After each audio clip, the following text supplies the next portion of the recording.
Yerusalem. Artinya kiblatnya adalah Yerusalem. Nah, jadi pertanyaan, di mana kiblat orang Kristen? Sebab orang Yahudi dalam Alkitab Perjanjian Lama Old Testament kiblatnya ke Yerusalem. Jadi pertanyaan, kalau orang Kristen berdoa, kiblatnya di mana?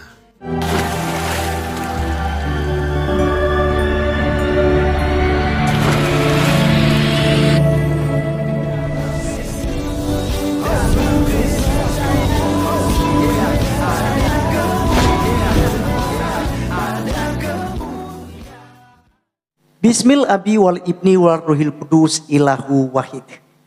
Demi nama Bapa, Putra dan Roh Kudus Allah yang esa. Pada video kali ini teman-teman sekalian, kita akan menanggapin ya salah seorang, apakah ini Muslim atau bukan, atau yang penting non-Kristen yang mempertanyakan di mana kiblat orang Kristen ketika sembahyang. Islam punya kiblat. Orang Yahudi punya kiblat, yaitu Yerusalem, dan dia kasih bukti tentang Daniel. Lalu orang Kristen kiblatnya di mana?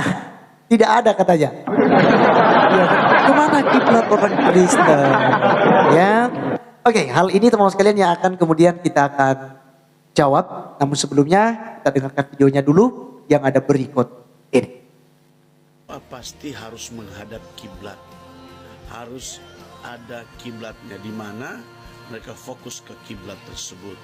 Nah, orang Yahudi di Perjanjian Lama kalau mereka berdoa harus menghadap kiblat ke Yerusalem. Di mana datanya? Di mana ayatnya? Daniel pasal 6 ayat yang ke-11. Daniel berdoa menghadap Yerusalem. 3 kali sehari dia berdoa menghadap ke Yerusalem. Artinya kiblatnya adalah Yerusalem. Nah, jadi pertanyaan, di mana kiblat orang Kristen? Sebab orang Yahudi dalam Alkitab Perjanjian Lama Old Testament kiblatnya ke Yerusalem. Jadi pertanyaan, kalau orang Kristen berdoa, kiblatnya di mana? Orang Muslim.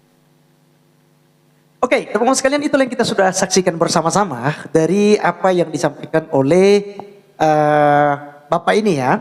Saya tidak tahu siapa namanya, tapi ini kan dia menanyakan hal itu wajib hukumnya. Untuk kita kita menjawab ya. Oke ya teman-teman sekalian, kita akan jawab. Orang Islam punya kiblat ya, jadi makanya kan masjid itu diarahkan kemana, lalu tempat untuk sembahyang ya menghadap kemana itu kan sudah ditentukan. Kemudian orang Yahudi katanya, dan dia ngambil contoh dalam kitab Daniel tadi, Daniel naik di atas suatu rumah, lalu dia menghadap Yerusalem dan berdoa ya 3 kali sehari. Nah, kalau begitu orang Kristen kiblatnya di mana? Wah, berarti tidak ada kali ya. Ya, mungkin ini yang tidak dimengerti gitu, yang dibingungkan, dan ya mungkin ada kepanjangan videonya, saya tidak lihat, hanya sepotong ini aja. Tapi teman-teman sekalian, apakah kemudian Kristen itu punya kiblat? Orang Kristen tidak lagi menggunakan kiblat, tidak menghadap ini, menghadap itu, karena Tuhan ya itu tidak berada di suatu tempat.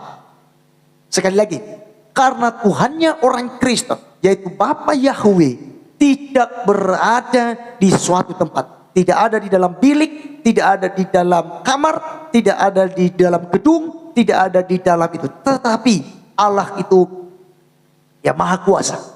Allah itu tidak terbatas. Ya, Allah Kristen itu bisa ada dalam waktu bersama. Ya. Ada Allah di Amerika, ada Allah di Indonesia. Dalam waktu yang sama ini dia bisa menjaga kita. Itulah kemahakuasaannya Allah. Ya. Itu yang harus dipahami. Jangan batasi Allah hanya berada dalam suatu tempat lalu orang-orang harus menyembah ke tempat itu. Allah tidak lagi tinggal karena bait Allah sudah tidak ada. Ya, kenapa Daniel menghadap Yerusalem? Kenapa? Karena pusat penyembahan. Ya, mulai dari zaman Musa, mereka harus pergi ke Yerusalem untuk beribadah kepada Allah. Karena di sana ada kehadiran Allah melalui perantaran para imam-imam. Ketika Yesus mati di atas kayu salib, itu sudah jelas. Ya, bait Allah terbelah 2, tirai yang memisahkan ruang kudus, ruang maha kudus terbelah 2. Sehingga manusia tidak lagi menggunakan tempat tertentu, bahkan tidak lagi menggunakan perantaran yaitu imam-imam untuk datang kepada Allah, tetapi manusia bisa langsung kepada Allah. Itulah fungsi tujuan daripada kematian Yesus Kristus. Ya, tidak lagi membatasi diri kepada manusia. Lalu kita menyembah Allah, memuji Allah, berdoa kepada Allah dalam hal bagaimana? Dalam roh dan kebenaran. Mari kita ajarkan. Yohanes 4 ayat yang ke-22 berkata, kamu menyembah, sebentar ya, ayat yang ke-20 saja. Dari ayat 20. Nenek moyang kami menyembah di atas gunung ini, tetapi kamu katakan bahwa Yerusalemlah tempat orang menyembah. Ya, karena ini orang Samaria ya. Tetapi kata Yesus katanya, percayalah kepadaku hai perempuan, saatnya akan tiba bahwa kamu akan menyembah Bapa bukan di gunung ini dan bukan juga di Yerusalem. Kamu menyembah apa yang tidak kamu kenal. Kami menyembah apa yang kami kenal. Sebab keselamatan datang dari bangsa Yahudi.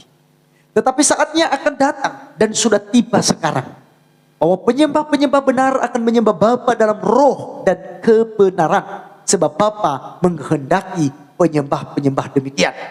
Allah itu roh, dan barang siapa menyembah Dia harus menyembahnya dalam roh dan kebenaran. Nah, jadi teman-teman sekalian, itulah jawabannya. Kiblat kita itu tidak lagi ditentukan di Yerusalem, di gunung, atau di negara ini, di negara itu, di daerah ini, di daerah itu, tidak. Allah ada di mana-mana. Maka orang-orang Kristen menyembah Allah dalam roh dan kebenaran. Kita memuji Allah, kita meninggikan nama Allah di dalam roh dan kebenaran. Dalam gereja itu kita menyembahnya dalam roh dan kebenaran. Itu sebabnya ada pujian penyembahan yang dinaikkan kepada Tuhan. Ya, jadi tidak lagi menghadap ini, menghadap itu, dan sebagainya. Karena Yesus berkata, akan tiba saatnya penyembah-penyembah yang benar adalah menyembah Bapa dalam roh dan kebenaran. Saya rasa terjawab teman-teman sekalian. Pertanyaan Bapak tadi terjawab. Kiblatnya orang Kristen tidak perlu kiblat. Kita menyembah Allah di dalam roh dan kebenaran saja. Sekian video kali ini. Sampai ketemu di video berikutnya. Tuhan Yesus memberkati kita. Salam.